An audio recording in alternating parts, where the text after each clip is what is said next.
And while the parking lots are open, there's still no swimming allowed at Rhode Island state beaches. Officials say Hurricane Erin is still causing that rough surf and those strong rip currents, even though the storm is passing offshore. But there is good news for people in Narragansett. The town beach, as you can see, is open. It opened back up this morning. While people were able to enjoy a little bit of the water, it was not back to business as usual, though. And that is where we find our Sophia Szabo. She joins us live with the very latest. People are out there enjoying some sunshine, though, Sophia, right?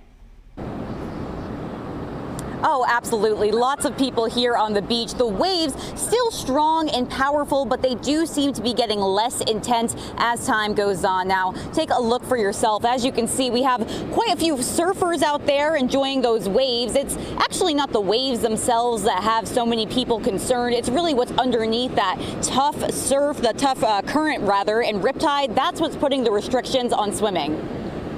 Make your way down to the water's edge, ankle to knee deep. Only knee-deep swimming allowed at Narragansett Town Beach.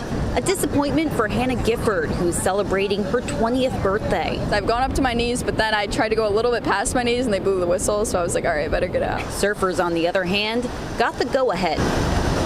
It's really nice. It's perfect conditions. Yeah. We've been waiting for this for a while. And there's a reason for that. Yeah, the rip is strong for anyone swimming, not surfing right now, because, you know, you get the board, you can float on the board and stuff. Very dangerous conditions throughout the entire state, and that's why you're seeing all the beaches and municipalities taking these types of precautions. We asked senior lifeguard Brian Guadano what beachgoers can expect for this weekend. He says it's still up in the air. As the day progresses, as the weekend progresses, and we'll make adjustments accordingly based on conditions and threats. And for the most part, people understand. I knew it was going to happen, but that's okay. Yeah. We'll wait a day or two. Well, I'd rather not die in a rip current. Yeah, that would be really bad.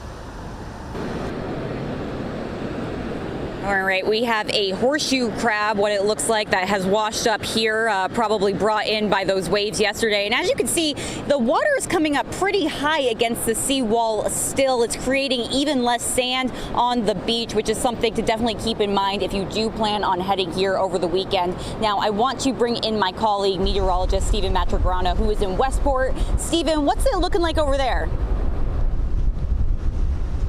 Well, Sophia, we're looking at the sunshine and warm conditions across the area for today. Certainly a much different story compared to yesterday, but the rough surf continues, the dangerous rip currents as well. And although the theme is going to be improving over the next couple of days, the beaches here in Westport remain closed. Double red flags hoisted at Horseneck as the dangerous rip currents continue despite the sunny and warm conditions. Lifeguards were seen at every post with gear and rescue apparatus ready if needed. For most of the day, though, the wave heights remained on the lower side as the tide was moving out. We're hoping it would be a lot worse. Victor Julio and his wife spent today watching the waves. My wife's quite an artist, so she's getting pictures and probably do some drawings and paintings of the waves crashing. Originally from Connecticut, but now retired in Westport, the pair have been through their fair share of storms.